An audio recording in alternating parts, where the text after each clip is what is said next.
C'est quoi une pause tendresse et consentement? Eh bien, on pourrait dire que c'est un peu comme un atelier de communication hyper profond, déguisé en soirée pyjama. Globalement, ça se résume à ça, à vrai dire. On est en train de communiquer avec l'autre, avec des groupes, à essayer de se demander ce qu'on veut, à oser le demander. Parce qu'il n'y a rien de prescrit. Moi, pendant 2 heures, je vous dis rien. Vous faites ce que vous voulez. Il y en a qui s'énervent des fois qu'une personne s'est dit mais quoi, mais moi je sais pas ce que je veux. Bah, c'est le sujet. C'est justement ça. Qu'est-ce que tu veux? Qu'est-ce que tu oses demander? De quoi tu as besoin maintenant? Et en fait, on se rend compte qu'on n'est pas très très bon à faire ça. Je joue souvent à ce jeu-là avec certains, ou avec moi d'ailleurs, et c'est pas toujours très très clair. Et donc, c'est tout cet entraînement de dire qu'est-ce que j'ai envie maintenant? Ensuite, qu'est-ce que j'ose? C'est pas non plus très facile. Et c'est un lieu pour s'entraîner à ça, s'entraîner à ressentir et s'entraîner à oser demander à l'autre. Est-ce que j'ai l'air bizarre? Est-ce que. Ben, essaye. Et on gagne une liberté dingue. Le consentement, les règles, elles peuvent paraître bébêtes des fois. Si tu veux, dis oui. Si tu veux pas, dis non. Comme si c'était facile en fait. En tout cas, pour moi, je les ai lus plein de fois. J'ai lu des gros livres, plein de théories. Bon, je suis nulle à la fin quand même. Par contre, depuis que je pratique les pauses tendresse et les autres exercices de consentement, je me rends compte que je gagne en liberté. Ma tête se libère de manière incroyable de dire en fait, qu'est-ce que moi j'en pense? Qu'est-ce que moi j'ai envie? Peut-être que j'ai eu assez, et comment je peux interagir, recevoir le nom de l'autre sans me sentir la dernière des nulos que tout le monde rejette. Enfin, ça me rappelle vaguement des trucs de quand j'étais petite, tout. Pas hyper agréable, très honnêtement. Mais je me rends compte que petit à petit, c'est moins douloureux en fait. Je me dis juste que l'autre personne, elle est en train de faire un truc pour elle, et que ça n'a pas à voir avec moi. En fait, je ne suis pas le centre de la vie de l'autre, étonnamment, et elle peut avoir d'autres intentions. Et donc, c'est ce qu'on expérimente petit à petit, réussir à se rendre compte que le non, c'est juste l'autre qui m'exprime sa préférence et que ça n'a rien à voir avec moi. Apprendre que moi aussi, je peux dire non à l'autre, parce que on apprend à se remercier en fait. Si l'autre me dit non, dans la pause tendresse, on s'entraîne à dire merci. Merci de prendre soin de toi, merci d'être clair. Le truc est complètement taré, enfin, j'ai pas du tout envie de te remercier, j'ai envie de crever. Sauf qu'on s'entraîne à le faire, et petit à petit, c'est comme si ça débloquait quelque chose en soi, de dire c'est vrai, c'est l'autre, c'est pour l'autre.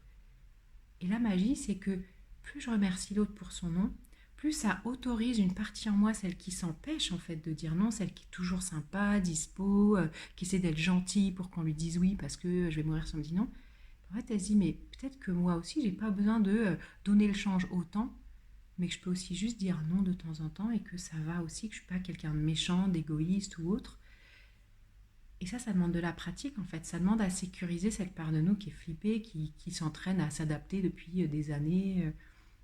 Et enfin voilà. En tout cas, moi, c'est ce que je trouve assez magique. Donc, on s'entraîne à faire ça. On s'entraîne aussi à dire oui sans culpabiliser. Vous savez, qui veut la dernière part de gâteau? Bien sûr que moi, je la veux.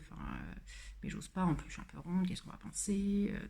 Elle mange toujours plus que les autres. Enfin, j'en sais rien. Je sais pas ce que pensent les autres en fait. Et si en fait, j'assumais que vraiment je ne sais pas, et que je peux juste faire avec ce dont moi j'ai envie. Et parfois, j'en ai envie. Et peut-être que je peux dire oui. Et là aussi, comment je peux dire oui en me disant que ça ne m'engage pas à plus que ce à quoi j'ai dit oui?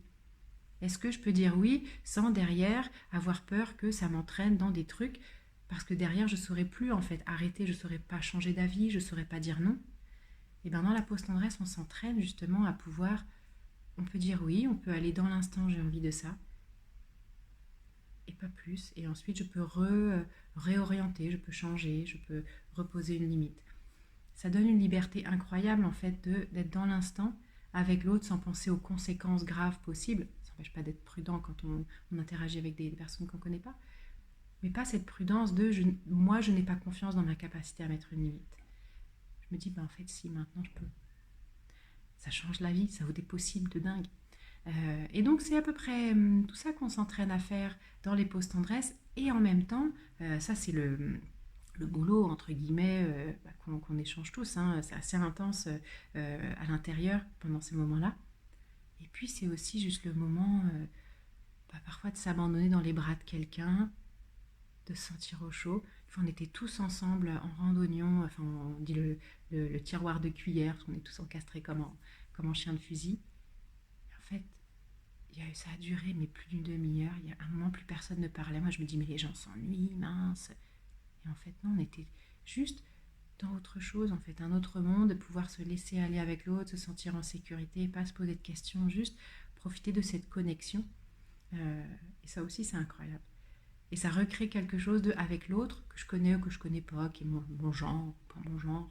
En fait, on apprend que c'est pas important aussi et qu'on peut créer cette sécurité. Moi, j'appelle ça la fraternité aussi avec les membres présents. Donc voilà tout ce que c'est pour moi les pauses tendresse. À la fois on rigole bien, voilà. Moi j'essaie de préparer un joli buffet à chaque fois, qu'il y ait des choses chouettes à manger, chouettes à boire. On s'entraîne et puis on peut aussi juste kiffer ce moment. Et puis tous les intermèdes selon votre propre créativité et ce qui peut se passer. Voilà ce que c'est en gros une pause tendresse et consentement. Le mieux c'est de venir essayer, si je peux me permettre. Et donc il y en a tous les mois ou presque à Orléans ou à Paris. Donc n'hésitez pas à nous rejoindre. À bientôt.